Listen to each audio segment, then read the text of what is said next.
Salam, hər vaxtınız xeyir olsun əziz dostlar. Astream Akademiyası hər birini salamlayıram və mən Yadova Dadaşov. Bugünkü bizim dərsimiz Microsoft Windows haqqında olacaq. Windows'dan arxitekturası barəsində danışacağıq və virtualda Microsoft əməliyyat sisteminin quruluşu ilə bağlı sizə göstərəcəm necə qurulur, hansı komandalar verilir, update'lər falanlar. Yəni ki, artıq demək olar ki, çoxunuz və belki hamınız gündəlik kompüterdən istifadə edirik və hər bir kompüterimizdə əməliyyat sistemi olur. Mac da ola bilər, Apple kompüter istifadə edirsə, adi digər firmalara gəldikdə HP-dir, Dell-dir, Lenovo-dur. Onlarda Microsoft Windows-la əlavə bəzi kompüterlərdə siz Linux-da quraşdıra bilərsiniz, Ubuntu və yaxud da Red Hat, FreeBSD, Fedora, düzü Linux-un versiyaları çoxdur. Bugün Microsoft haqqında danışacağıq. Microsoft'un ilkin buraxılışı noyabrın 20-si 1985-ci ildə olub. Ən son versiyası hal-hazırda 24H2-dir. Və Microsoft'un yəni əvvəlcədən də versiya tarixçələri olubdur ki, məsəl üçün hansı versiyanı neçənci ildə buraxıldı. Məsəl üçün Windows 3 versiyaları, gəlin mən onun şəkillərini göstərim. Baxın görün Microsoft Windows əvvəlcələr necə olubdu. Deməli, birinci başlayaq gəlin bunu sizə göstərim. Windows 3.x. Birinci Windows, baxın yoldaşlar, belə vəziyyətdə olub. Gördüyünüz kimi qrafikası çox belə old school vəziyyətdə olub. 1990-cı illərdə ilk Windows'un 3 versiyası belə olubdu. Və virtual cihaz sürücüləri və yaxud disk deyirlər ona. Ən çox DOS sistemində bu istifadə edilib. Floppy disklərlə falan da işləyibdir. Sonra isə 92-ci ildə artıq Windows 3.1-i buraxıblar. Belə baxanda yenə də yeni interfeysi bəzi yeniliklər, relizlər eləyiblər. 94-cü ildə 3.2-ni buraxıblar. Artıq göz ki, bu Kitay interfeysidir, Çin interfeysi ilə istifadə olunub və 95-ci ildə artıq 3-dən birbaşa Windows 9X çıxıb. Artıq gördüyünüz kimi artıq burada desktopumuz da var, bizim burada shortcutlarımız da var, default proqramlarımız da var. Gördüyünüz kimi artıq XP-yə bir balaca oxşarlığı var bunun. O da yenə də dediyim kimi 32 bit arxitekturasında işləyib və DOS üzərində işləyib. 98-ci ildə artıq Windows 95 buraxılıb. Çoxları yəqin tanıyır bunu. Yəni, belə bir interfeys olub. Daha sonra isə artıq 2000-ci illərdə Windows Me, belə deyək. Artıq bir balaca XP-yə daha da oxşarlığı yavaş-yavaş gəlir. Artıq burada interfeysi artıq taskbar tərəfi bir balaca düzəldiblər. Yarlıqlar yenə də həmənkilər qalıbdır. Və daha sonra Windows NT buraxılıbdır. Windows NT də demək olar ki, elə onun kimidir. Daha sonra isə XP. Yəni hamımız yəqin çoxlarımız internet klublardan 2000 hardasa deyim də 6-7-ci illərin əvvəlindən artıq bizim bu gözlədiyimiz Windows XP buraxılıb. Düzdür, Windows XP-nin 64 biti yox idi. Windows XP sadəcə o vaxtda Internet Explorer modda idi. Yəni o vaxtda Google Chrome falan yox idi. Opera idi, Mozilla Firefox idi. Yəqin çoxlarınız yadınıza gəlir. Dial-up internetlərdən istifadə edirdik. 52 kilobit sürətlə o vaxt internet kartları satılırdı. Azintex'in, Azer Online-ın, Astarnet-in, Astarnet yox, bir dənə də var idi. ATS-in də hətta kartları var idi. Daha sonra isə artıq başladı bizim gözlədiyimiz Windows 7 çıxdı 32 və 64 platformasında. Daha sonra 8 daha da yenilənmiş artıq belə deyək, pusku başqa cürə buraxılırdı.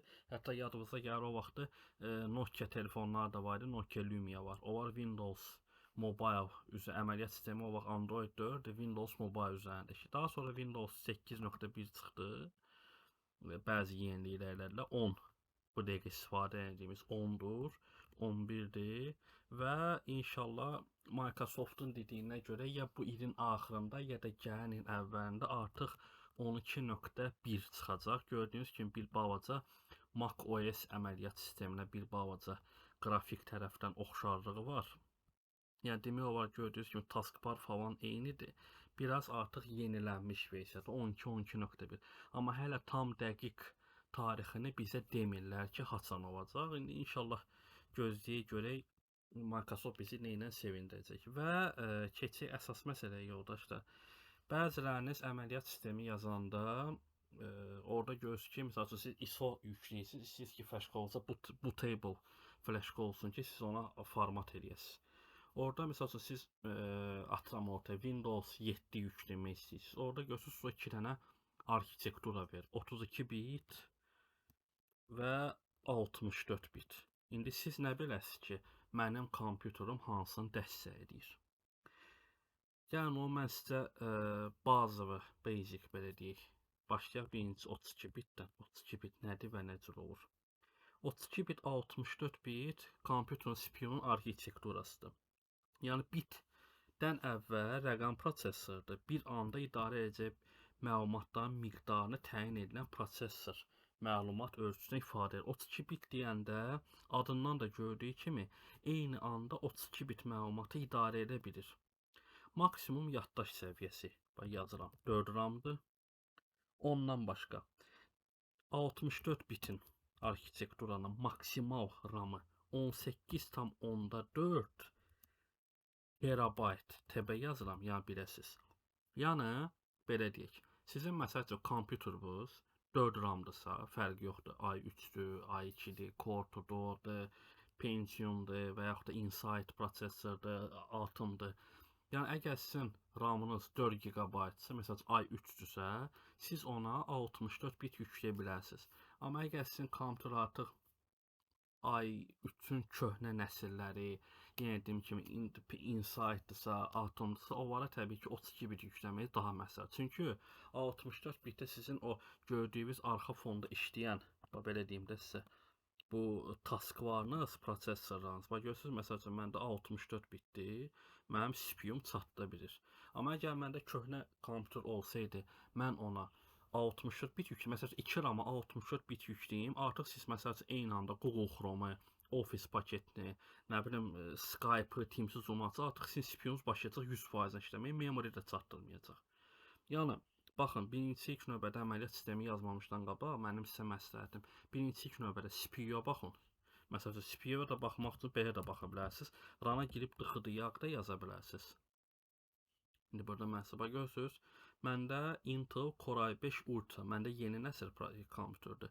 12-ci nəsildə 14 nömrə, 1,14 GB, RAM-da 16 GB-dır. Aha, yəni siz buna asanlıqla Ponu, yəni 64 bit yükləyə bilərsiniz. Gördüyünüz kimi məndə də Windows 10 Enterprise 64 bitdir. Əgər bu komanda yadınızda qalmasa sıxıntı deyil.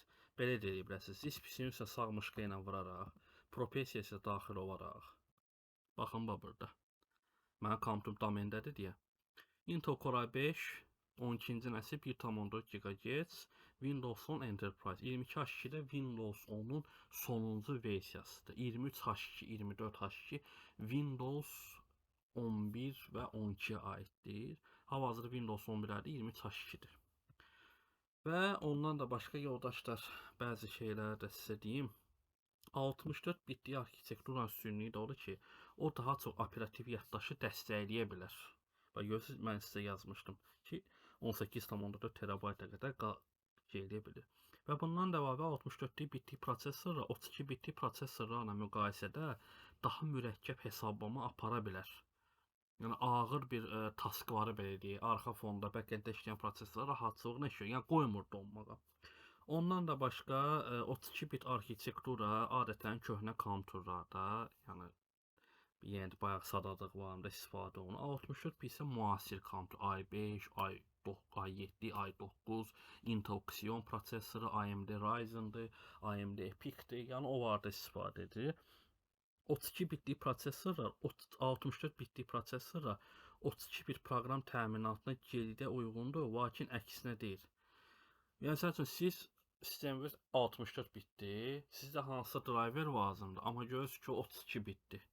Əlbəttə ki, onu uyğun gəlməyəcək. 64 isə geri 64-də mütləq şəkildə yazılmalıdır. Həmçində 64 bitlik əməliyyat sistemlərində proqram təminatı da 64 bitlik prosesorlar üçün optimallaşdırıb. Ya bəzən tərtibatçı var, yəni developerlər tez-tez 32 bit, 64 bit arxitektura var üçün proqram təminatını ayrı yaradırlar.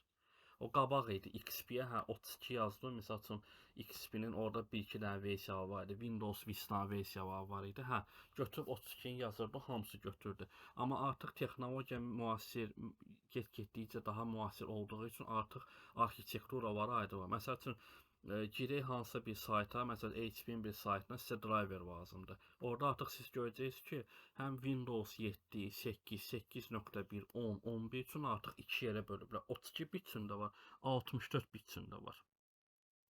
Və bəzən belə bir suallar verirlər ki, 32 bitlik proqram təminatda 64 bitlik CPU-da istifadə eləmək olar, yoxsa bəzən elə bir sual verilir. Amma əksər 64 bitlik CPU-larda 32 bit proqram təminatı ilə geri doğru uyğunluğa malikdir. Yəni bəzən işləyə bilər. Windows, Mac OS kimi əməliyyat sistemlərində 32 bit proqram təminatının 64 bit sistemində problemsiz işləməsinə imkan verən emulyasiya təbəqəsi ilə gəlir. Yəni aça da bilər, açmaya da bilər. O baxır sistemin vəziyyətinə. Həmçinin də bir şey vacib sizə deyim ki, 32 bitlik proqram 64 bit CPU-nun imkanlarına tam istifadə etməyə bilər. Çünki sürət və səmimilik baxımından optimal şəkildə işləyə bilər. Və belə deyək ki, yoldaşlar, gəlin əməliyyat sistemini yazılmasını mən sizə göstərim. Biz bu günləri artıq məndə Windows 10-dur deyə biz bu gün bunu VMware-də qaldıracağıq. Mən bütün inşallah ayın 15-dən bizim yeni dərslərimiz başlayır. Ondan da əlavə Windows serveri və Windows'un klientlərini, yəni 10-u, 11-i biz hamısını Workstation Pro-da istifadə edəcəyik. Yəni mən nəyə görə Workstation 10 Pro-nu istifadə edirəm VMware şirkətindən? Çünki mən artıq bir 2-3 ildə olar virtuallaşmada test eləyəndə bəzi digərlərini də yoxlamışdım. Hyper-V'dir, Oracle VirtualBox-dur. Mənə yəni ən çox mən macOS-in də virtualizasiya proqramı var. O da VMware şirkətində Workstation da, amma Pro deyir. Onun adı başqa cürə gedir. Mənim üçün ən optimal olan virtuallaşdırma belə deyək, workstansiyası mənim üçün VMware Workstation-dır. Həm eyni zamanda mən 2-3 dənə əməliyyatı qaldırsam belə mənim kontumda artıq yüklənmə, overthread söhbəti olmur. Yəni rahatçılıqla istifadə edə bilərəm. Paralel olaraq VMware-də ESXi-də qaldıra bilərəm, Windows Server-də aça bilərəm, Hyper-V-ni də aça bilərəm, nə bilim Linux-u da aça bilərəm. Yəni o cəhətdən mən həmişə bildiyim yoldaşlara, tanışlara həmişə Workstation-ı məsləhət görürəm. Və VMware-də əməliyyat sistemini necə istifadə eləmək olar? Gördüyünüz kimi proqram açılanda bir də yoldaşlar qeyd edeyim ki, sizə Workstation Pro lisenziyalıdır. Baxın, mən burada onun lisenziyasını yükləmişəm. Görürsünüz, burada yazıb ki, Product Version Pro, Washing Licensed. Mən sizə onun açarlarını inşallah YouTube kanalımda aşağıda yayınlayacağım. Yəni açar çoxdur, hansını siz istifadə edə bilərsiniz. Çünki siz onu saytdan yükləyəndə, install eləyəndə o sizə lisenziya yazılmayacaq, o qoymayacaq ki, siz proqramdan istifadə edəsiniz. Çünki VMware şirkətini məşhur bir şirkət var, yəqin çoxlarınız bilirsiniz, Broadcom şirkəti. Broadcom Communication VMware satın aldığı üçün artıq bunu daha da biraz imkanlarını genişləndiriblər. Qabaq məsəl üçün Connect to Remote server yaxşı işləmirdi. Məsəl üçün mən VMware-də bir server qaldırmışam, digər VMware serverinə qoşulmaq istəmirsə buradan eləyə bilərdim. Biraz bug'ları var idi 16-cı versiyada, yaxşı qoşulmurdu, errorlar verdi. Artıq o düzəlibdi. Deməli, əməliyyat sistemini yazmaq üçün fərqi yoxdur. Windows-u, Linux-u, Mac-ı və digərlərdir. Deməli, biz Create New Virtual Machine seçirik burada. Yəni virtual maşını yaratmaq. Burada typical seçirik. Next-i vurduqda siz buradan hazır ISO-nu da seçə bilərsiniz. Bax, görürsünüz, məndə Windows Server 2022 var. Artıq mən onu D-diskinə yazmışam deyə. Görürsünüz, burada mənim 2 dənə ISO-m var. Windows 10 və Windows Server 2022. Artıq avtomatik tapır. Bəzən bunu belə eləyəndə, Next-i basanda, görürsünüz, bizdən lisenziya istəyir. Amma bizdə də trial versiya olduğu üçün biz bunu back eləyirik və burada seçirik ki, mən əməliyyat sistemini daha sonra quraşdıracağam. I will install the operating system later. Və Next-i basdıqda, buradan görürsünüz, bizdən soruşur. hansı əməliyyat sistemini istəyirsən. Məsəl üçün, bax burada Windows seçəndə görürsüz, burada başlayır. Deməli, Windows 3.1 bayaq var, sadaladığı varım. Görürsüz, server 2003, 2008, 20, artıq 25-də əlavə ediblər. Amma 16-cı versiyada 25 yox idi. 7 var, 64 bitlik var. İndi bizə hal-hazırda Windows'un 64 bit olduğu üçün biz bunu seçirik. Bax Linux-da məsəl üçün var, gəlin göstərim. Ubuntu var, Linux'un digər və OpenSUSE var, Red Hat var, Oracle Linux var, Mandriva var, Fedora var, Debianlar var, CentOS'lar var, Alma Linux'u da görürsünüz, hətta onu da əlavə ediblər. VMware-də isə ESXi varımız var bizdə. ESXi-də inşallah mən sizə server dəstəyimizi göstərəcəm. Hipervizasiyanı necə edirlər, ESXi versiyalarını. Digərləri isə bizdə adi gördüyünüz kimi FreeBSD, MS-DOS, NetWare, Solarislər və digərlərdir. İndi Windows olduğu üçün biz Windows onun 64 bitini seçərək Next-i seçirik. Burada adını yazırıq. Windows 10 default belə göstərir. Siz istəyirsə nə yaza bilərsiniz? Siz yazın demo, siz test. Mən saxlayıram onu Windows server kimi. Üzr istəyirəm. Yazıram Windows 10 olsun belə. Next-i vuraraq. Bizdən virtual yaddaş istəyir. Yəni sizin Windows'unuz istifadə etmək üçün neçə gigabayt? Default VMware bizə 60 gigabayt verir. Amma yenə də bu bizə virtualdırsa, yəni biz bura deyim sizə küllü miqdarda toplu şəkildə şəkil fayl əlbəttə yükləməyəcəyik, çünki bu virtualdır. 60 gigabayt bəsdir. Məsəl üçün mən ora 100 də yaza bilərəm, 200 də yaza bilərəm. Burada yazılan həcm bizim əsas. Məsəl üçün məndə SSD-dir, 512-likdir, belə deyək məndə. Mənim C diskimdən bir hissəsini götürəcək. Çox götürmür. Cüzi miqdar. Çünki VMware-də kompresiya deyilən bir şey var, sıxlaşdırır. Sizin əsas yaddaşınızdan neçəsə faizini götürür. İndi mən bura, indi bizdə olsa biz demo yazırıq. Yəni, istifadə etmə 60 GB yazan bəsdir. Next-i basaraq, gördüyünüz kimi yazıb ki, finish. İndi burada bir məsələ var. Bax, gördüyünüz kimi artıq özü yaradıb. Standart olaraq mənə 2 GB RAM verib, 2 nüvə verib, 60 GB yaddaş verib, şəbəkə adaptörü NAT kimi verib. Bu aradakı default. Amma indi mən məsəl üçün 2 istəməm, bunu 4 eləmək istəyirəm və yaxud da nüvəni 2 yox 4 eləmək istəyirəm. Biz nə edirik? Edit Virtual Machine Settings-ə girəndə, baxın, bizdə burada RAM 4 MB-dan 128 GB-a qədər. Amma VMware şirkəti bizə məsləhətlər verir. Baxın, QoS Recommended Minimum, yəni sadə, adi bir əməliyyat sistemi, yəni Windows, Linux-a aidiyyatı olmayan, bayağı dediyim kimi Solaris'dir, FreeBSD, MS-DOS-a 2 GB deyil məsləhətdir.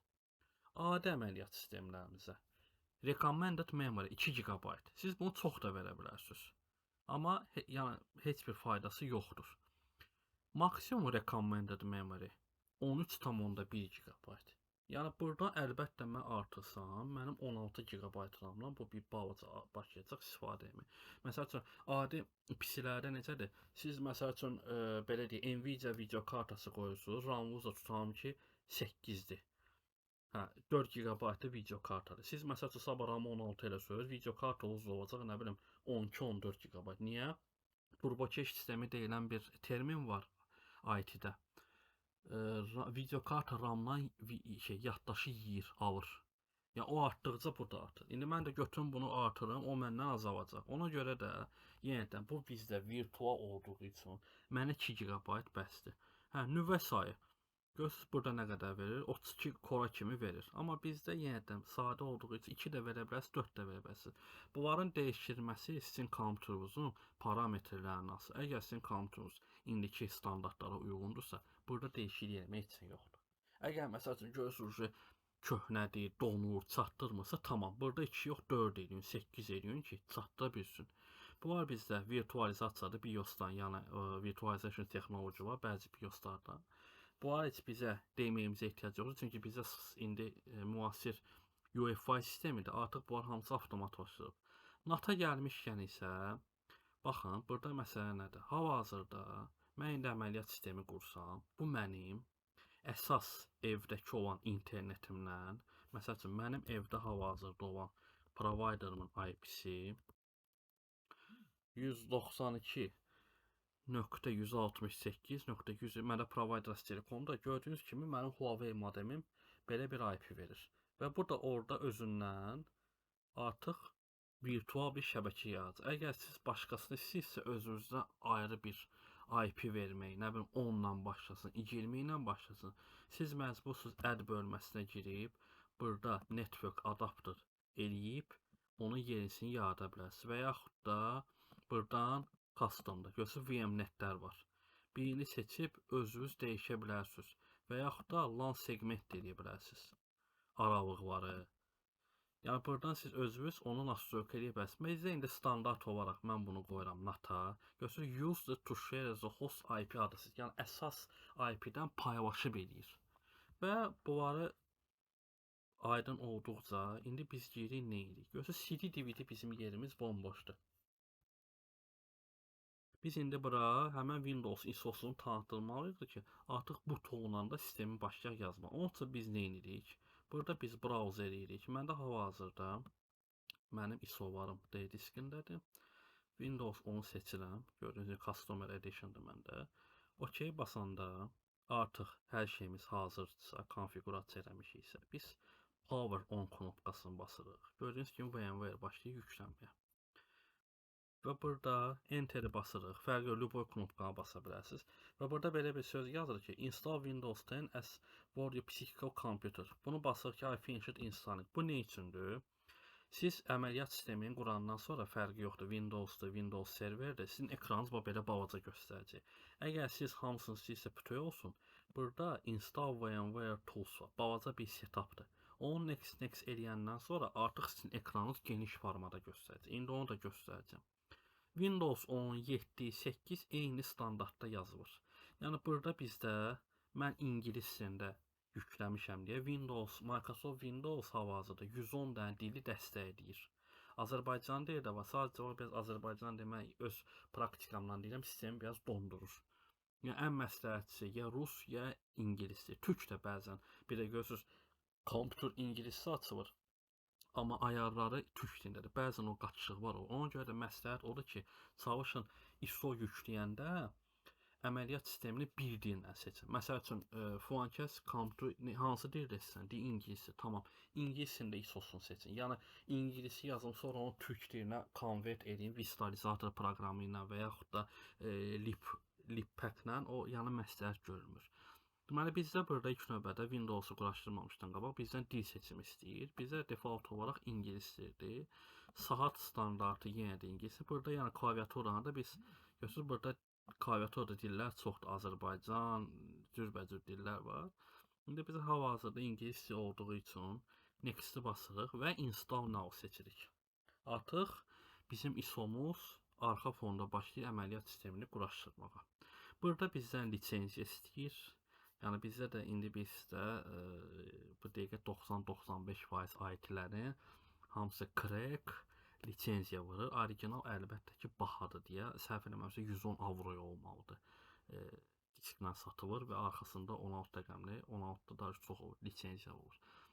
Düzdür, adamın əli gəlmir o qədər pul vermək deyə, ona görə də bu dəqiqə KMS aktivatorlar var, Microsoft Activation scriptlər var, ES aktivatorlar var deyə bu dəqiqə hamısı ondan istifadə edir. Və mən yazıram, burada seçsəm ki, mənim məhsul açarım yoxdur. I don't have a product key. Bunu basırıq. Burada da, görürsünüz, bayaqki dediyim kimi, bu bizdən artıq deyir ki, ekranı böyütmək üçün o proqramı yaz. Amma onu indi hal-hazır eləmək məsləhətdir. Çünki VMware-da bir virtual maşının üstündə 2 dənə setup eləyəndə o konflikt verir. Ona görə də bunu ancaq əməliyyat sistemi tam yüklənəndən sonra eləmək var. Ona görə də mən burada remind me later, yəni daha sonra xatırlat eləyirəm. Və gördüyünüz kimi yoldaşlar, burada bizim H1 əməliyyat sisteminin növləri var Windows. Görürsünüz, Home var, Təhsil var, Pro var, Pro Education, Workstation var. Və gördüyünüz kimi arxitekturası ancaq 64 bitdir. Bəziləri soruşur ki, məsəl üçün Home-la Pro nə fərqi var? Məsəl üçün Home-da siz kompüterinizi əgər şirkətdə istifadə edirsinizsə, siz əgər Home versiyasını yazsaq, siz şirkətin onun domeninə sala bilməyəcəksiniz. Domenə salmaq üçün yalnız Pro versiyası məsləhət görülür. Education təhsildir. Amma Windows 7-də məsəl üçün belə bir şey var. Windows 7 Starter var, Windows 7 Pro var, Home var və Business var, bildiyim qədər. Ən məsləhətçi Pro-nu yükləmək. Çünki Pro-da bütün komponentlər var. Məsəl üçün Windows 7 Starter-da siz ekran şəklini dəyişə bilmirsiniz. Siz gərək əlavə onun üçün Starter ayrı pack proqramını yükləməlisiniz. Ondan sonra istədiyiniz ekran şəkli qoya bilərsiniz. Düzdür, indi belə baxanda elə şeylərə adam fikir vermir. Amma digər cəhətdən, yenilənmə cəhətdən, komponentlər cəhətdən Pro-nu yükləmək daha məsləhət. Əgər yenə də sizin kontunuz onu dəstəkləyirsə, Pro-nu yazmağınız daha məsləhətdir. Əgər ev şəraiti işlədəcəksə, heç bir korporativ sistemə salmayacaqsa, ondan istifadə edə bilərsiniz. Təhsillə bağlı education da əlavə edəsiniz. Uje workstationlar uje server tərəfə aiddir. O hələ istifadə edilmir. İndi bu dəqiqə mən məsəl üçün tanışlar yeni nəsil notebook alanda mən hamısına Pro-nu yükləmişəm. Sabah gələcəkdə o aparıb tutam ki, öz kompüterini hansısa bir şirkətdə və yaxud ofis mühitində istifadə edirsə, asanlıqla o domen sisteminə sala join edə biləcək. Next-i basırıq. Next-i basan sonra şərtlərimizi qəbul edirik və yenə də next-i vururuq. Burada biz seçirik Install Windows Only, yəni ancaq Windows-u quraşdırmaq. Advanced-dan sonra gördüyünüz kimi, baxın, bizim 60 GB artıq yerimiz gəldi. İndi tam burada olsun 500 GB. Siz bunu new edərək, mən həmişə standart olaraq baxıram birinci yaddaşa. Əgər məsəl üçün 500 GB SSD və yaxud da hard diskdə, mən onu 2 yerə bölürəm. Məsəl üçün 500 isə mən onu yazıram 250, bir dəqiqə göstərim, 250 3.0. Yəni 250 C-yə verirəm, 250 D-yə verirəm ki, elə bir adam var ki, deyir məsəl üçün mənim şəxsi məlumatlarım var, D-yə atmaq istəyirəm. Amma bəziləri deyir, yox, mənə bir dənə C yetərdi, amma o da məsləhət görməyir. Çünki siz ora həm proqram, həm şəxsi fayllarınızı yükləyəcəksiniz. Sabah Allah eləməsin, sizin C diskinizdə bir xəta oldu, siz oradan onu bərpa eləmək biraz çətin olacaq. Amma D elədir ki, D-dən necəsə indi Highlands bu CD ilə falanla necəsə bərpa eləmək olar. İndi bizdə 60 GB olduğu üçün elə mən o 60-da saxlayıram. New, hələ yaddaşı dəyişmirəm. Apply basıram, OK eləyirəm. Daha sonra bunu görürsünüz 16 MB MSR verdi, rezerv. %2 üçün verdi. Və mən bu 60-ı format edirəm. Və next-i basıram. Və bizim əməliyyat sistemimiz artıq başlayır quraşdırılmağa. Yəni yoldaşlar, bir şey qeyd edirəm, sizə indi qəribə gələ bilər ki, ola bilsin ki, realda əməliyyat sistemi başqa cürə yazılır. Xeyr. Burada nə görürsünüzsə, notebookda, kompüterdə də eyni cürə yazılır. Yəni VMware sadəcə olaraq siz onu virtual istifadə edilir. Həm praktiki cəhətdən, həm məsələn nəsə öyrənmək istəyirsən, amma sizin o kompüteriniz ona uyğun deyilsə, VMware-də siz istədiyinizi edə bilərsiniz. Məsəl üçün mənim kompüterim tutalım ki, Windows əməliyyat sistemidir. Mən kompüterimə Mac əməliyyat sistemi yazmaq istəyirəm, amma alınmır. BIOS ona imkan vermir və yaxud da hansısa bir orada məhdudiyyət var. Amma VMware-də siz rahatçılıqla onları praktika edib istifadə edə bilərsiniz. VMware-in o özəlliyi var. Məsəl üçün Windows 11-dir məndə. Paralel olaraq mən Windows serverdə yazmaq istəyirəm. Amma alında bilmirəm, artıq yüklənmə çoxalır. VMware-də buyurun qaldıra bilərsiniz. Görürsünüz, ben indi bu işləyə-işləyə mən rahatçılıqla yenə də kompüterimi vururam. İşlədirəm. Heç bir də yüklənmə zad yoxdur. Gördüyünüz kimi mənim CPU-m normal qaydada işləyir. RAM yerində, SSD-m yerində, GPU-m da, yəni grafikalda, video kartam da yerindədir. Yəni heç bir orada deyim güclü, ağrışlı. Mən hal-hazırda bu dəqiqə kompüterimdə 248-in arxa fonda işləyən prosesor var. Baxın görürsünüz. Antivirusdur, Edge-dərdir, falan 5 məkan görürsünüz. Heç birində VMware Workstation bir damcı enerji istifadəsini very high yazır, amma yenə də ona baxmayaraq baxın. 45% CPU, 60% memory. Yəni heç bir mənə burada ağırlıq, yüklənmə falan vermir. Qaydaq indi yenə də görək burada nə gəlir. Artıq tamamlamaya az qalıb.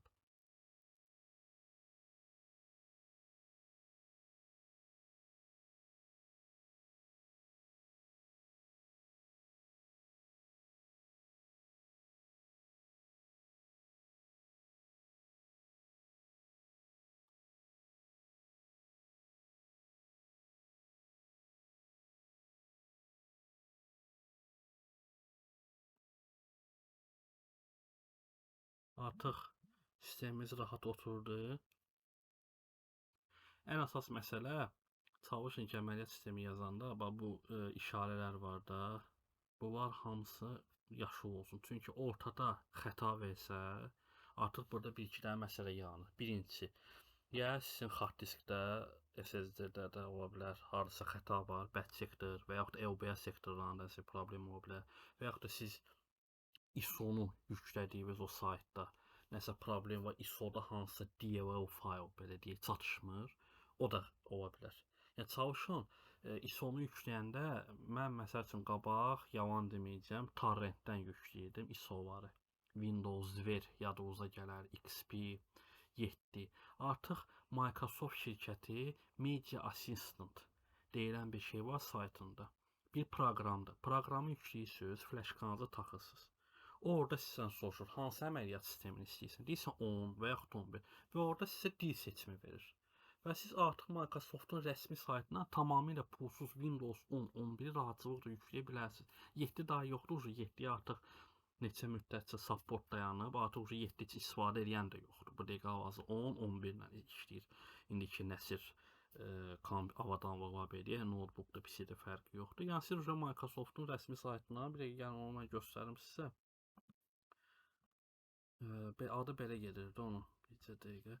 Windows Media Creation Tool. Yəni siz bunu yükləyirsiniz. Yükləyəndən sonra artıq o sizə şəklini də göstərim, bax belə aydın olsun sizə. Baxın, yükləyəndə o sizdən soruşur, necə istifadə eləmək istəyirsən? Flashqaba birinci bunu siz flashqaya salsanız, o birbaşa əməliyyat sistemini sizin flashqaya yükləyəcək. Daha Rufus'dan falan yükləməyə ehtiyac yoxdur. Əgər siz ISO-sunu istəyirsinizsə, məsələn başqa bir kompüter yükləmək, baxın, görürsünüz, bax burada yazır. Windows hansını istəyirsən? Məsəl üçün burada qardaş indi kimsə seçir Windows 10 Home, dil seçimi də var və arxitektura 3264 bit. Heç siz görürsünüz özü başlayır yükləməyə. Aynen o saytdan tapın. Necə əmin olum ki, mən o işləyəcək, işləməyəcək. Artıq o sual yaradır. Amma Microsoftda artıq təmiz zborka olduğu üçün oradan yükləyəndə heç bir belə deyək, şübhə yaranmır adamda ki, mən bilirəm ki, rəsmi Microsoftun saytına yükləmişəm.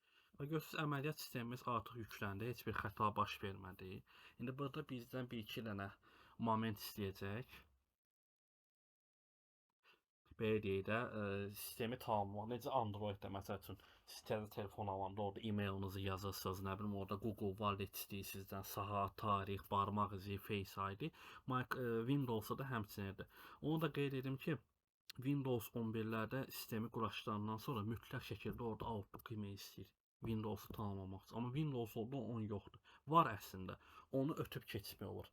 Amma 11-də mən eləmişəm, internetdə ayırmışam. O mənə qoymayıb ki, mən quraşdırmanı sona kimi tamamlayım. Yəni o sizin nəzərinizdə olsun. Sabah hardasa 11 yazanda rəsmi saytda tutam ki, dostunuzun kompüterinə yazmısınız. Amma artıq finish eləmək istəyən qoymur. Bir dənə ora e-mail yazırsınız, işlək e-mail. O artıq kompüter açılandan sonra həmən o e-mail oradan silirsiniz və salam, sistem başlayır işləməyə. Yəni Windows 11-in belə bir xüsusiyyəti var. İndi gözləyək qoy tamamlansın.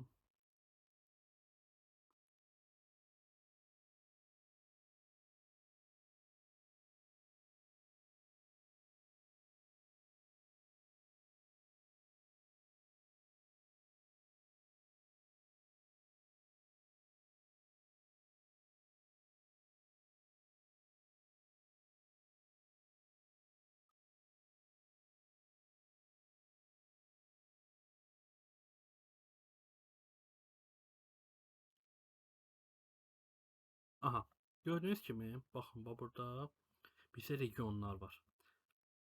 İndi hal-hazırda bizdə United States-dir, amma Azərbaycan yoxdur. Azərbaycan var əslində. Mən Azərbaycan seçsəm belə, dil dəyişməyəcək. Sadəcə regionu Azərbaycan qoyuram, basıram next.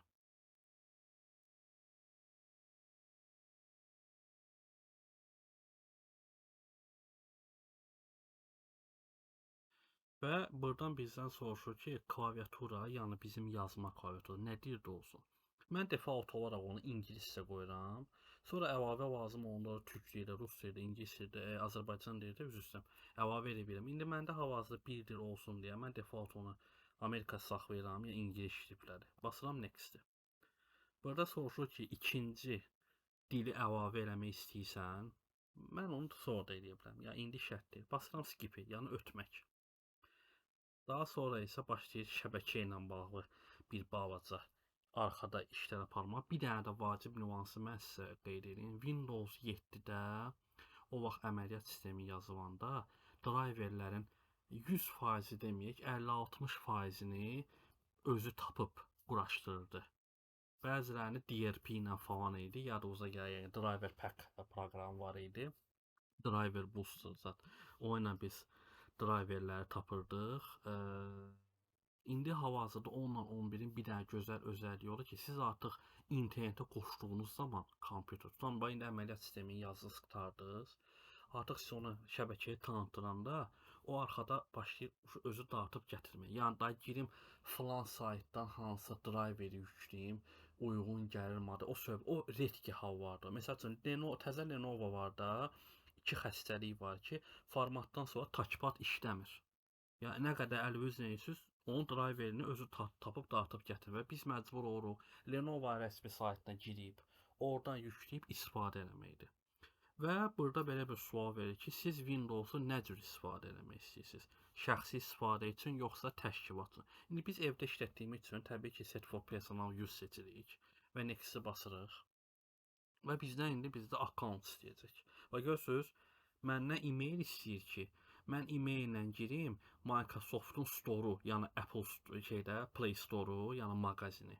Oradan proqramlar yükləməyə və yaxud da mənim Office paketimdə öz e-mailim, accountum varsa, o cloud-da saxlamaq. Əlbəttə yenə də biz onu ev şəraiti işlədəcəksə, bizə buna ehtiyac yoxdur. Çünki siz əgər kompüterinizə şirkətə domendə salsınız belə, zaten o sizin şirkət e-maili ilə, şəxsi ilə siz domendə olanda şəxsi e-mail işlətməyə biraz o qrup polisi, şəbəkə təhlükəsizliyi cəhətdən istifadə edə bilmirsiniz. Yalnız deyəcəklər ki, korporativ e-maildən istifadə edin.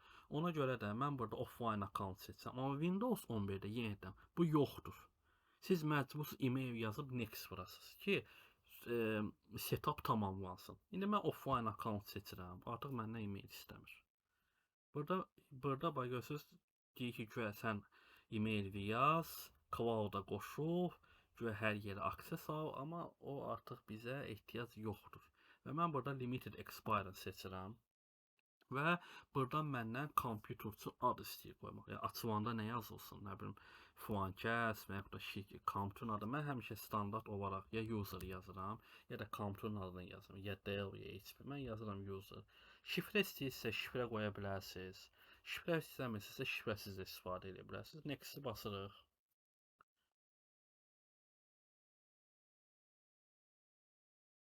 Burada Not Now seçirik. Təhlükəsizlik cəhətdən görə deyir ki, firewall qoruması üçün. Burada accept, bütün qaydaları təsdiq edirik. Və burada görürsüz, bəzi burada bizə yeniliklər verir ki, misal üçün, videolara, web üzərindən, sosial medialara qoşulmaq, oyun üçün, təhsil üçün, biznes üçün, ailə üçün, family control deyirlər ki, misal üçün, bəzi yerlər giriş-çıxış olması. O var yenə də bizə lazım olmadığı üçün biz skip-i ötürük. Və əməliyyat sistemimiz tamamlandı. Artıq bizlə belə deyək, orada salamlaşır və əməliyyat sistemimiz artıq başlama prosesindədir.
və əməliyyat sistemimiz bizim artıq hazırdır istifadəyə. Gördüyünüz kimi baxın, bir dənə default olaraq Microsoft Edge və zibir qutusu belə deyək var. Amma gördüyünüz kimi yoldaşlar, ekranımız çox balacadır.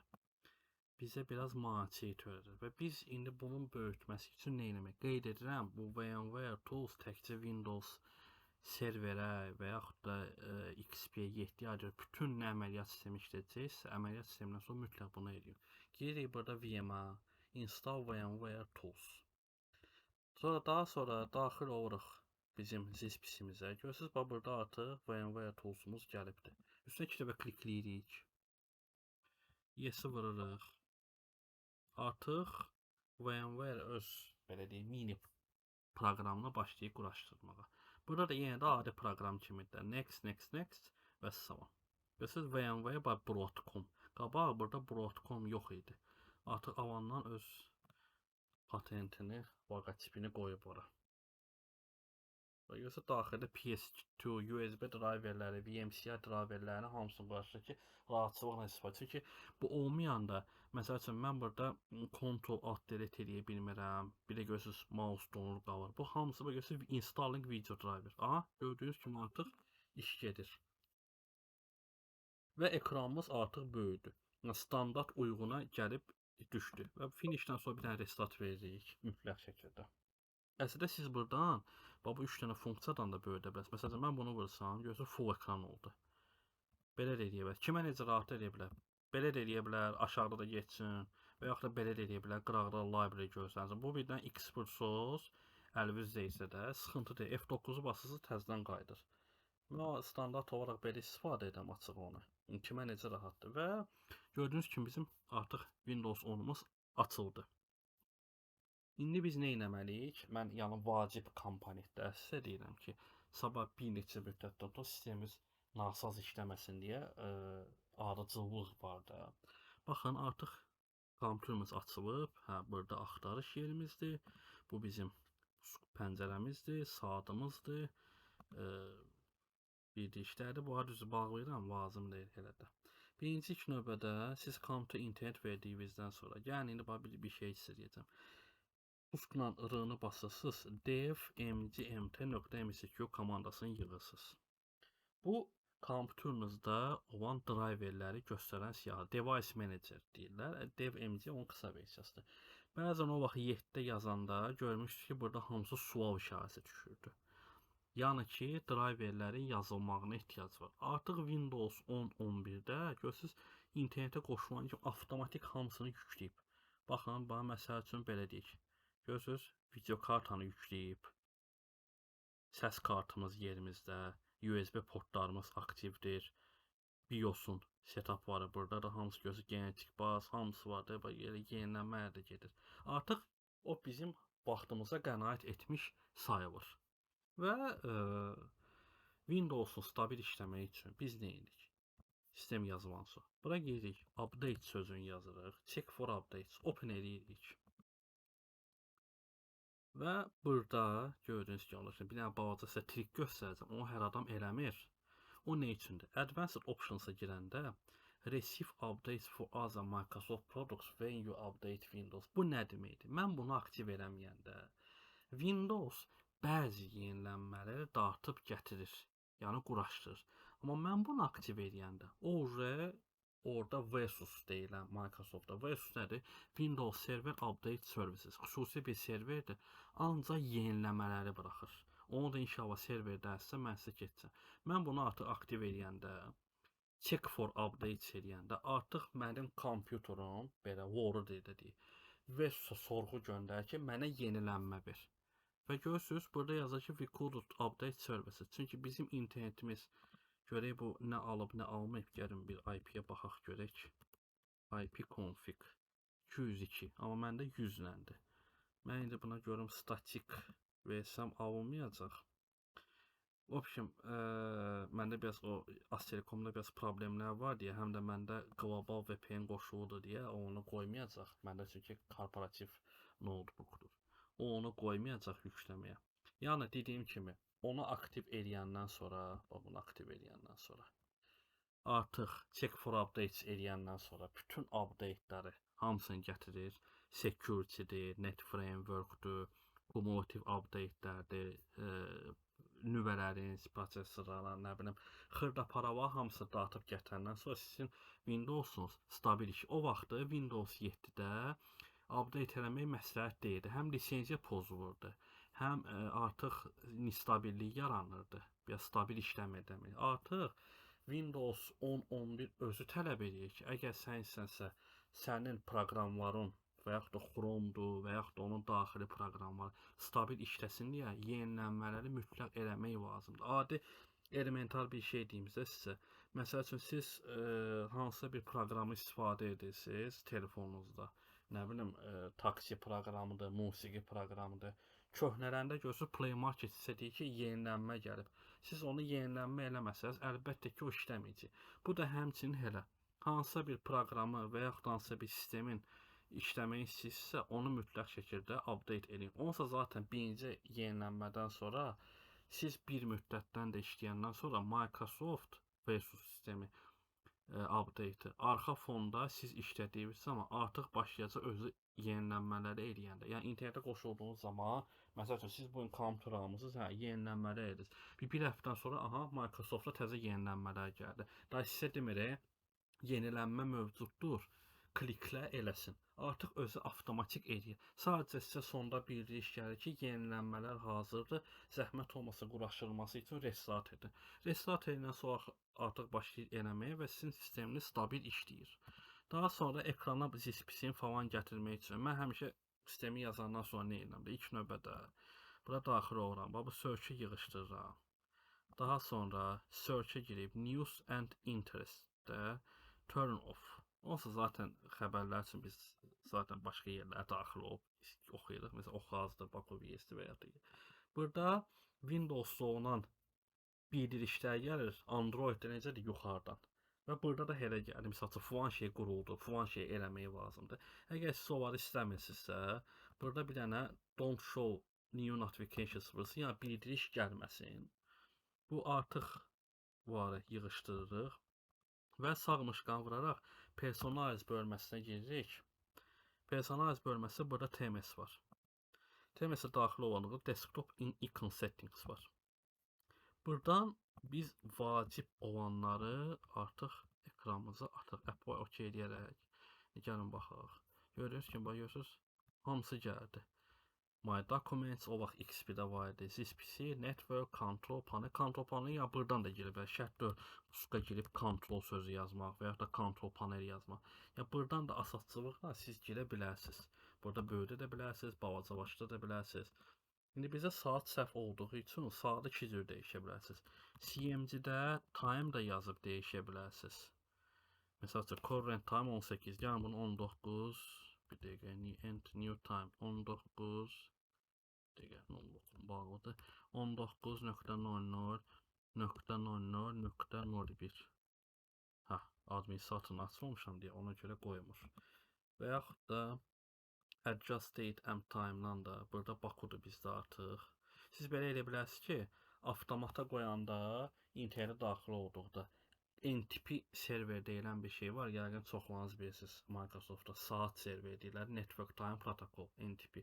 Bunu eləyəndə artıq avtomatik o başlayır uyğunlaşdırır. Məsələn, burada plus 5 olsa, plus 5 adı məsəl üçün də Astana. O artıq görəcək ki, Azərbaycan regionunda avtomatik başlayacaq şey eləməyə. Onu düzəltməyə. Date time-a da girəndə burada Azərbaycan qalmağı daha məsləhətdir. Additional time settings-ə girəndə regiona. Bunu Azərbaycana qoyanda burada görürsünüz AM PM söhbəti göstərdi xarici saatına.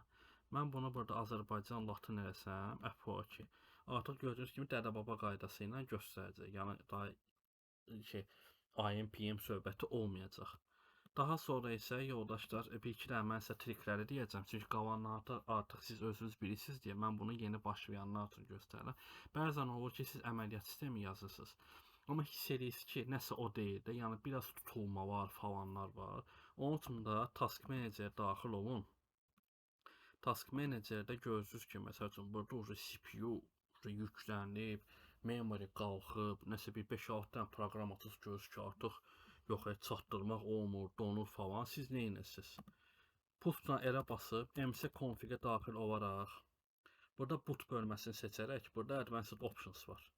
Number of processors-sa, məsələn biz bayaqları VMware quranda 2 dənə elədik. Düzdür?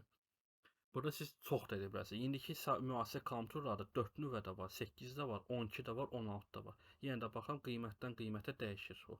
İndi biz 2 dənə qoyduğumuz üçün mən bunu eləyirəm 2, app okey, app y okey. İndi soruşacağız ki, bunu qoymaqda məqsəd nədir? Elementar bir şey deyim sizə. Bizim 2 əlimiz var. Məsələn, siz bir əlinizdə tutam ki, bir telefon saxlamısınız. Əlinizi açıb telefon saxlamısınız.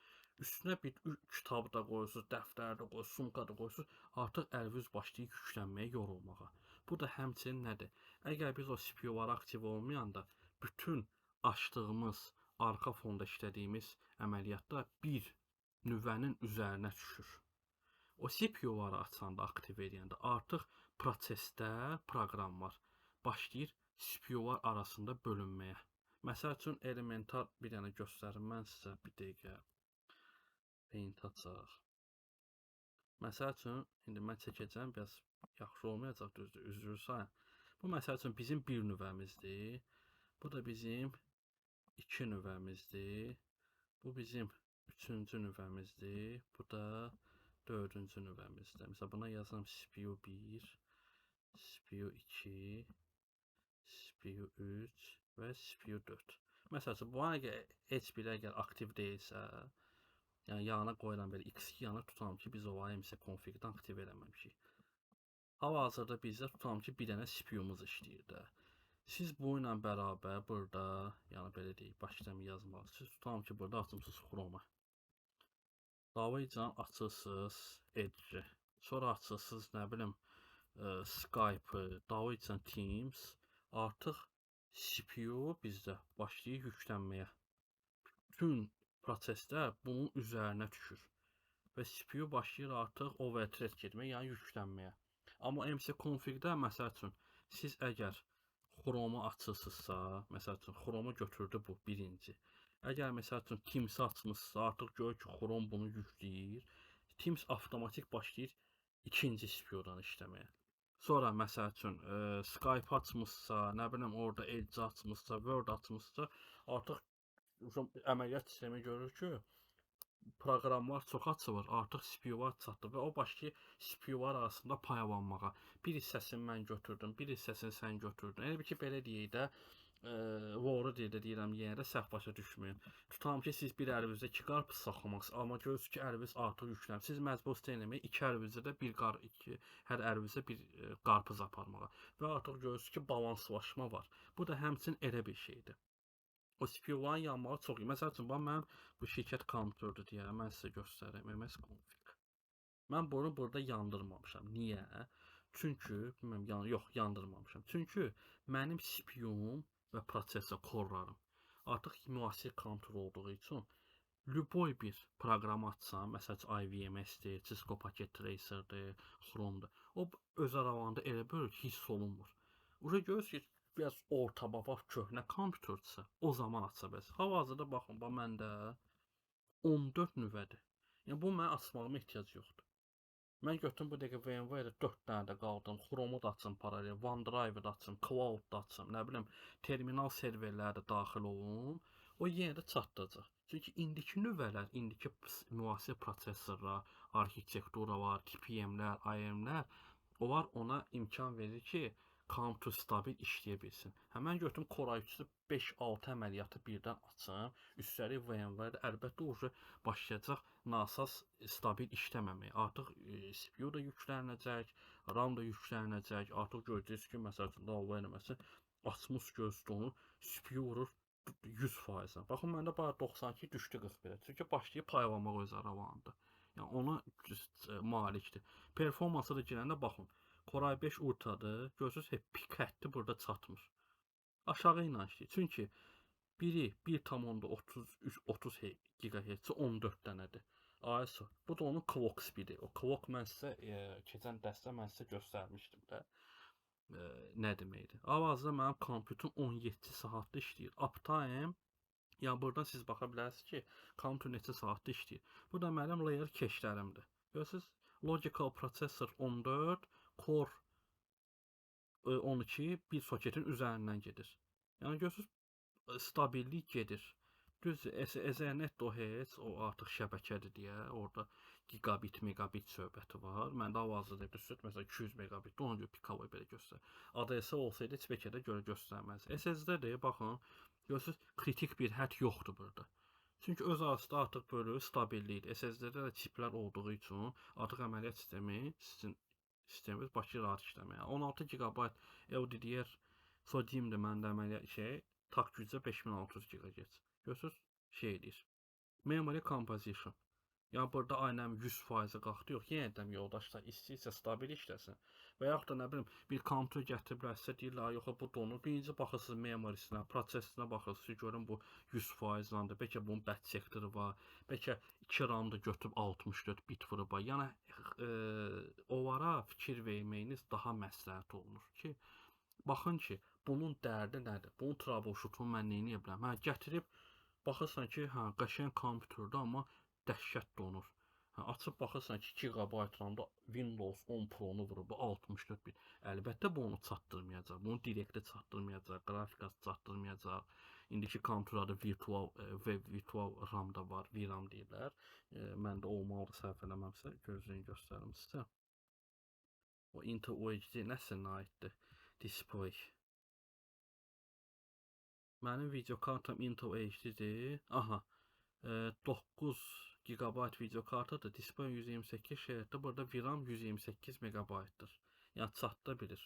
Yəni yoldaşlar, yenə dediyim kimi, əgər əməliyyat sisteminin arxitekturasını, versiyalarını bilsəz, yazmaq sizə daha da rahat olacaq ki, sabah əziyyət çəkməz, həm kompüter stabil işləsin, həm də biləsiniz ki, hansı parametrə uyğun yazmaq lazımdır. Və artıq o da stabil işləyəcək, rahatçılıq olacaq. Bugünlük bu qədər, əziz dostlar.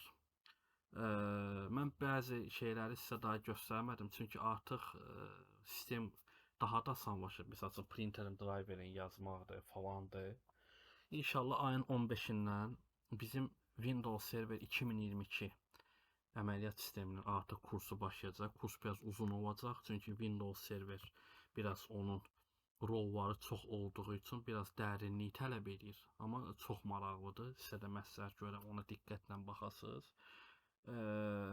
19-u niyə mən keçmədim? Qabaq mən 19-u keçirdim. Artıq 19-u support dayanır və 2022 artıq network qrup polisilərini də əlavə ediblər.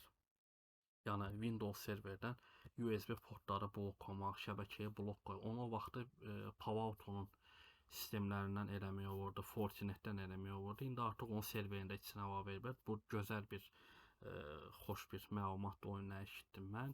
Bir çox yeniliklər gətiriblər 22. 25 hələ məsləhət deyildi, ona görə onun üzərində mən sizə dərs keçmirəm.